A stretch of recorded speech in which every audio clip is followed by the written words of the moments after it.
एक बार की बात है, एक सेठ जी थे जिनके पास बहुत धन दौलत थी।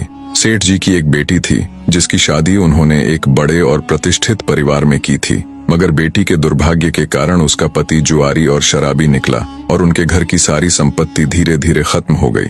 बेटी की इस हालत से सेठानी जी बेहद चिंतित रहती थीं। वे अक्सर सेठ जी से कहती, आप तो दुनिया भर की मदद करते हो, लेकिन अपनी बेटी की मदद क्यों नहीं करते जो इस कठिन समय से गुजर रही है। सेठ जी हमेशा शांत भाव से जवाब देते, जब उनके भाग्य का वक्त आएगा तो मदद खुद चलकर उनके पास आएगी।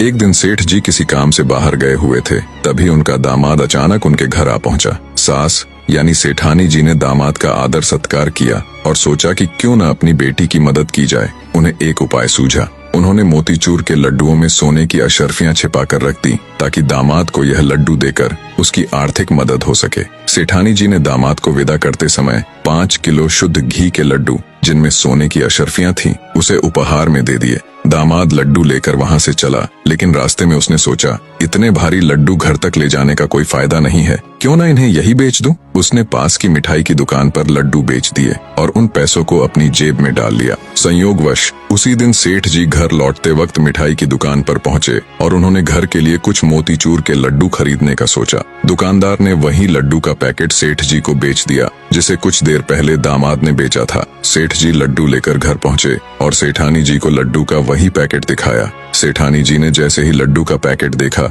वह चौंक गई। उन्होंने एक लड्डू तोड़कर देखा तो उसमें से वही सोने की अशर्फियां निकली जो उन्होंने दामाद के लिए छिपाई थी। सेठानी जी अपना माथा पकड़कर बैठ गई और सेठ जी को पूरी कहानी सुनाई, दामाद के आने से लेकर अशर्फियां छिपाने तक की पूरी बात। सेठ जी ने यह सब सुनकर मुस्कुराते हुए कहा, भाग्यवान, मैंने पहले ही कहा था कि उनका भाग्य अभी नहीं जागा है। देखो, न तो अशर्फियां दामाद के भाग्य में थी और न ही मिठाई वाले के। इसीलिए कहते हैं कि भाग्य से ज्यादा और समय से पहले किसी को कुछ नहीं मिलता। कहानी का मर्म यह है कि जीवन में सब कुछ अपने समय पर ही मिलता है। हमें धैर्य रखना चाहिए और जितना ईश्वर देता है उसमें संतोष करना चाहिए। जैसे झूला जितना पीछे जाता है उतना ही आगे भी आता है। सुख और दुख जीवन के हिस्से हैं जो समय समय पर हमारे जीवन में आते रहते हैं। इसलिए किसी की मजबूरी पर कभी मत हंसो। कोई भी अपनी मुश्किलें खरीद कर नहीं लाता और बुरा वक्त भी बिना चेतावनी के आता है। हमें हमेशा समय और किस्मत की कद्र करनी चाहिए।